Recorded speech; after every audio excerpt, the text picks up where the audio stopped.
we've been off for a while. You can check me out, MikeWall68 on Twitter. I'm not calling it X anymore. I think he's going to switch it back. Prostitute Perform on Instagram. This show's based around tape. We don't have any tape. And listen, you got enough. I mean, I don't know what's happened to ESPN. It's just turned into, there's some great talent over there, but it's turned into it's almost unwatchable. But there's so much out there talking about, what ifs and this and that and contracts and holdouts and blah, blah, blah, and how people feel.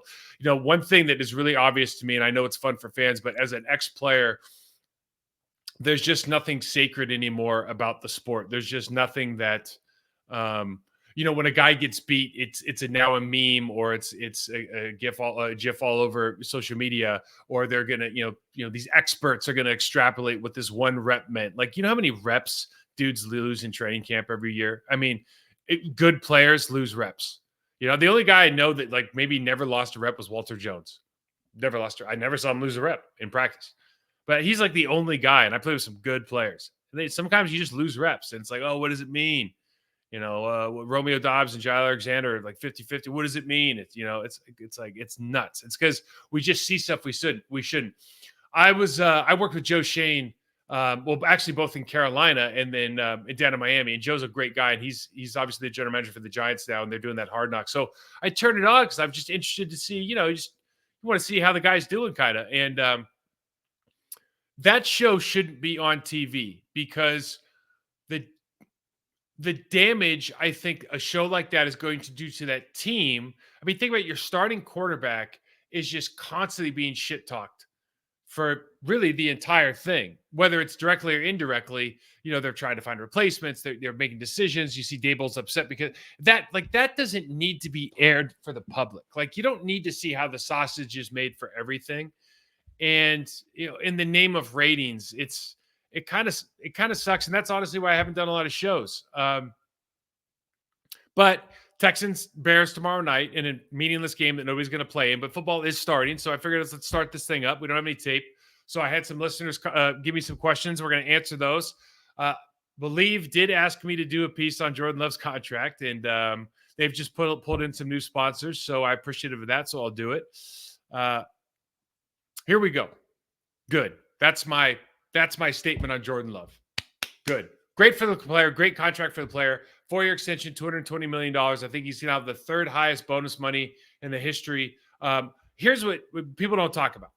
It's such a great job by Goody, right, of picking Jordan in a time where that was the wrong pick for everybody. You have Aaron Rodgers. He's not out of his prime. Maybe he needed a kick in the pants with McCarthy leaving and all that, but they draft him in the first round. He sits for 3 years, 2-time MVP.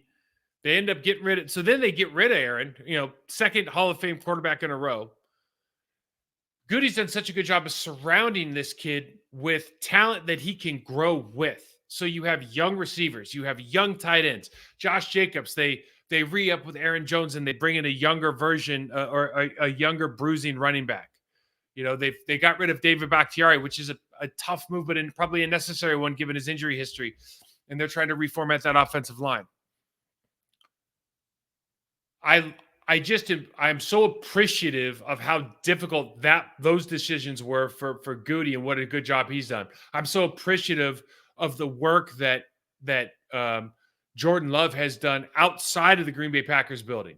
Obviously, the coaching staff has helped develop and put him in a position to be successful. Obviously, we talked about Matt LaFleur last year and how, for the first time, I thought you'd have to give him kudos as a head coach and a play caller, because he's doing all this with somewhat of a limited arsenal for a long time, large parts of the season, especially without Aaron for the first time.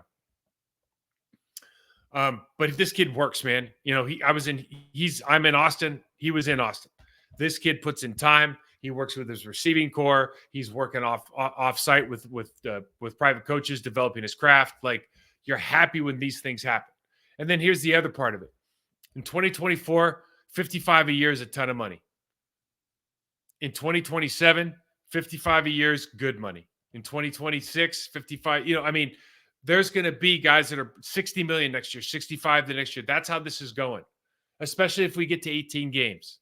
These numbers are just going to get more and more and more. So we're in a position as a Green Bay Packers organization to take the cap hit. We have a young team. You can do this right now. It's a relatively given everything, it's a relatively friendly deal. I think it's like a 3 or 4 year deal starting now. Prorate the money out. I think they can opt out in 2027, maybe. It's good for him. He's going to be 30 next time he's a free agent if everything goes as planned. And look, they've seen so much tape on this kid. It's like they know that what they like about him. They know what they have to. I mean, clearly, they feel like he's one of the top half of the NFL quarterbacks, probably in the top 10 for them. They've seen enough tape on him. They've seen him mature. They see the way he works. They see his leadership potential. And it's like, if you've got one of those guys, you're going to pay that money. That's it. It's the end of the discussion. Somebody just asked me on a radio show, well, some team's going to put their foot down and say, we're not going to pay the guy. Well, then they don't have a guy. Let's say there's 15 guys in the league right now, if that.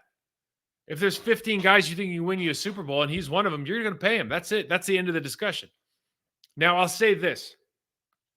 If I was in the room with the decision makers and they said, Mike, I need you to play devil's advocate. Why shouldn't we pay this guy?